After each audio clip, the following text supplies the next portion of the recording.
Ladies and gentlemen, please welcome to the stage our final speaker for the night, our first vice chair of the Republican Party of Milwaukee County and National Enterprise Director, my friend and brother, Brett Galaszewski.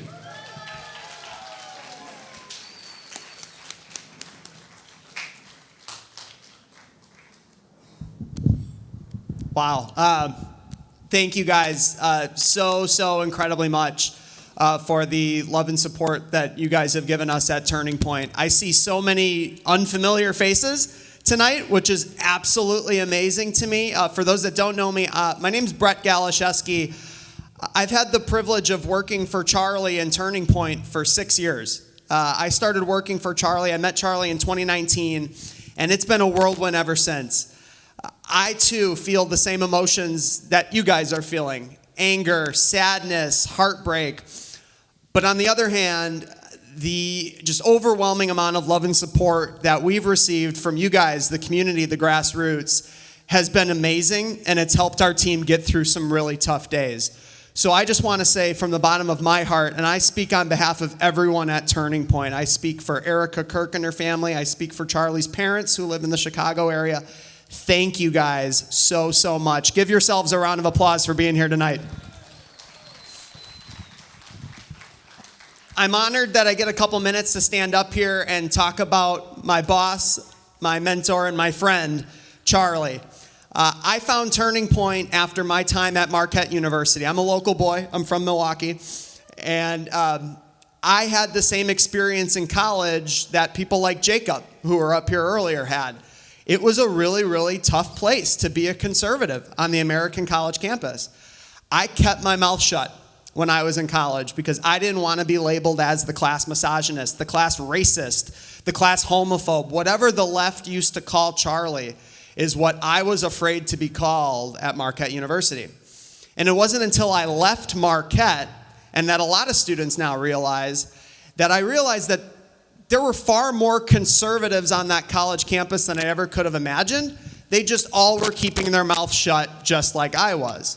So I saw the opportunity to come work for Charlie as a way to rewrite some of those wrongs, help students realize that they're not alone, their opinion does matter, and that it's more than okay to be a conservative when everyone around them, top to bottom, administration, their professors, their frats, their sororities, their colleagues, are telling them not to be. And what it turned into was this huge movement that I know I couldn't have imagined, and to an extent, I'm not even sure Charlie could have imagined. We knew Charlie was big. We had no idea he was this big. We had no idea just how many lives he touched, just how big of a scope of influence he had. And particularly here in Wisconsin, the work that we were doing was especially near and dear to his heart. Many people found out for the first time this month that Turning Point has two national headquarters. Phoenix, Arizona, where Charlie lived with his beautiful wife and children, and Waukesha, Wisconsin. Do you guys know that? We have two headquarters. And over the last month, we've had the most amazing people show up at our Waukesha office and leave flowers, leave amazing notes, give our team hugs, give us really uplifting words of wisdom. And it's meant a lot. And like I said before, it's gotten our team through some incredibly difficult days. But on the other hand, I hear Charlie in my ear saying, don't be sad. Parlay that anger that you have into activism. If he were up here right now, he'd be telling you that. First of all, he'd be amazed at the revival that's happening on the American college campus right now, and the revival that's happening at church and just in our country in general. But the other thing he'd be saying is that this is not the time to just sit back and mope. This is the time to get involved. And so for all those unfamiliar faces that I do see, my ask, and really Charlie's ask, is for you to get involved. Get involved in this movement. Do not be afraid to stand up and speak for what's right. Stand in the ring and fight. I can tell you guys that Charlie's movement, Charlie's dream, is very much alive and well. I don't think the left has fully realized just what they've done. Since September 10th, We have 150,000 new chapter requests from students all over the country that want to start Turning Point chapters. 150,000. We don't even know what that looks like yet. 75,000 non-students have signed up on our website to get involved and knock doors for us next year. 75,000, guys. That's an army. I have 2,000 job applications in my inbox. This movement is far from dead. And so as we look ahead, as we look forward, I want you guys to remember a few things about Charlie. One, I viewed him as more than just a leader. I viewed him as a visionary, and you guys should too. He took this idea of talking with college students and turned it into this whole big movement. And just when we thought the job was done, there were countless times where we leaped a big hurdle, or we did something where we thought we were in really good shape, or we got a win. And it would be Charlie to be the first one to step into the room and say, no, we're not done. Now let's do this, this, and this, and be the best at this, and take this win and build off of it and do this, this, and this, so we can be the best in the movement at so-and-so. That was Charlie. Relentless, a visionary, and really someone who helped understand the big picture of things for me.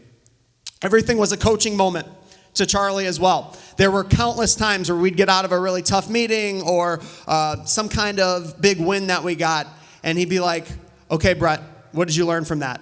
What could you do better next time? What would you do again? And he was that kind of person. And so I'll always remember those things. Finally, what I want you guys to remember is that he was really proud of the work that was going on in Wisconsin. He would brag about it all the time. I would hear him talk about it all the time. And we never envisioned that his time on earth would end like this. I don't even think Charlie would have. But I want you guys to know that we have a plan in place. And I can confidently tell you that with Erica Kirk at the helm as my new boss and all of our new boss at Turning Point, that Turning Point's brand and name is going to be bigger than we've ever seen. And yeah, we can clap for that. Yeah. Charlie was in Wisconsin 6 times over the last year and a half. He did a couple pastor events. He did a couple things at UW-Madison. He did a couple town hall events. But I think the favorite memory that I have with Charlie here in Wisconsin, I tweeted about this today, was Charlie went to the Wisconsin Badgers versus Penn State football game last year on campus. It was a Saturday night. Charlie was a big Oregon Ducks fan. That's where his dad went to school. So he wasn't into Wisconsin Badger football. But he knew, being in Wisconsin, he saw that as a huge opportunity to talk with students, to make face with students, and to help whip up votes for President Trump at a Badger game, of all things. And so we had a mutual friend hook up not just tickets, but field passes for us to be at the game. And in typical Charlie fashion, yes, he was excited about that, but he didn't want VIP treatment. He wanted to walk through the general pathway that students walk into the game. It took us about an hour to walk into the game. He took selfies with every single student. He brought a whole thing of MAGA hats with him, and he handed them out, and he was whipping up votes for President Trump right there and then. He even stopped the line to get in, the ticket click line, right in its tracks because the usher was so geeked out that Charlie Kirk was just past him. And Charlie had a 30-second conversation with him about registering to vote for the first time, if you can believe it, the usher at the Wisconsin Badger game. Charlie was an evangelizer, and that was something he really took pride in. That was quintessential Charlie. Genuine, present, and always fighting for that next generation of America. My last interaction with Charlie was really positive. It was about a week and a half before he died, and I was in Phoenix, Arizona. I traveled the country with Charlie. I wasn't in Utah that day. I was in Phoenix. And we got done with a meeting, and we're walking out, and it was just the normal, like, hey, how was Ohio last night? Yada, yada. This is what's going on, whatever. And as we were walking out to go our separate ways, I said, well, all right, man, I'll catch up with you soon. And he was a step in front of me, and he turned behind me, shook my hand, and said, proud of you, man. And we walked away. That was something Charlie never really did. It was something we always felt. I'm going to remember that moment for the rest of my life because that was the last second on earth that I ever had with Charlie Kirk. And in that moment, something was telling him to tell me that. And I firmly believe that that was God at work. And so I want to thank Hilario for putting on this event. I want to thank you guys for coming. I'm freezing, so the fact that you guys have been able to be out here all night. We're going to have the bagpipes come out again. That's what I hear. And I hear that we have a ton of cake left. And my beautiful wife, Kayla, is helping give out the cake. So she's the hidden MVP of an event like this. I know the candles didn't work. I'm bummed out about that. Honestly, Charlie probably would have thought it was cheesy anyway, so it's fine. But if we could all pull out our phones here, I think that this will be a really powerful moment as we wrap up and kind of get that going here. Oh, this is so cool.